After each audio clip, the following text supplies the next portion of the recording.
They felt the heat. And that's what we were trying to do, is to make it too hot for them to handle.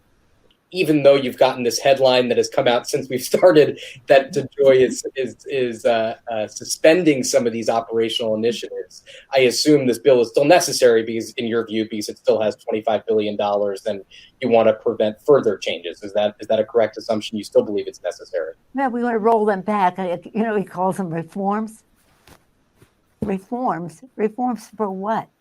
I think it's really important for the American people to know this. When they talk about the Postal Service, they say, oh, they're losing money. We have to make this, and this. That's not the point. It's not a business. We're willing to cut our bill in half to meet the needs right now. We'll take it up again in January. We know how to get out the vote, even in these virtual times, what we need to do it. But in terms of your question, the post office really, in this time of the coronavirus, is election central.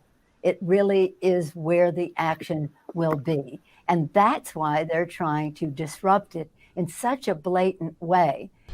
We've got to request our mail-in ballots right now, tonight. The unthinkable has become normal.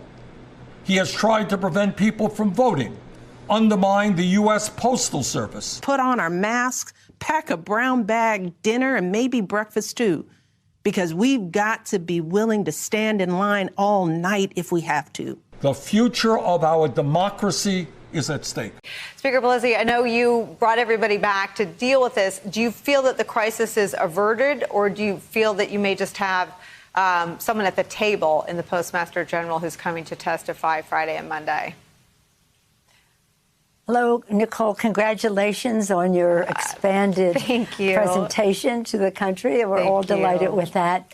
Let me just say, nice try, not so nice try, on the part of the Postmaster General. Yeah. What he did was take 3 big steps forward and took 1 baby step back. And that just doesn't do it for us. We will be voting on Saturday to ensure that not only do they reverse what they did, but they caused such damage that they're going to have to show us how they not only restore going forward, but this isn't just about the election. This is about the coronavirus. This is a health issue, and it has to go well beyond the election. It also has to, as our bill calls for, treat mail ballots as first-class mail, so they will be sorted in a timely fashion, and people's votes will be counted as cast in a timely fashion. They lose money. This is not a business. It is called the Postal Service. And of all the services, it pays for almost all of its costs. And by the way, the law requires the Postal Service to pay 75 years of health care benefits in 10 years. What business can compete having to do that? We say it's not just about vote by mail. It's also about, if people show up, that there should be spatial distancing, that they have enough polling places, that they have enough. So that means open longer for more days in more areas so that people have access. And so it's an obstruction of our democracy.